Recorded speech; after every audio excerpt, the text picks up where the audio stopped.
Neymar জুনিয়রের injury এবং তার যে হাঁটুর অপারেশন অস্ত্রোপচার সেটা নিয়ে আমরা একটা ভিডিওতে কথাও বলেছিলাম।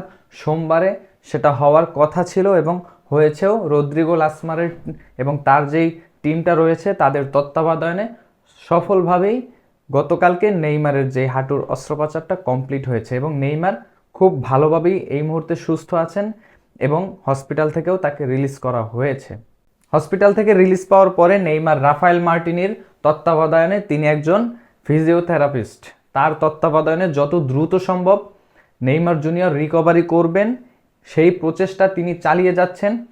নিশ্চয়ই তিনি সেটা যত দ্রুত সম্ভব তার কাছ থেকে এবং ফিজিওথেরাপিস্টের কাছ থেকে সেটা তারা দুজন মিলে করবেন এবং সবুজ গালিচায় নেইমার দ্রুত ফিরে এসে আরও একবার ড্রিবলিং করবেন এবং ব্রাজিলের জার্সিটাও নিশ্চয়ই 2026 বিশ্বকাপে গায়ে জড়াবেন।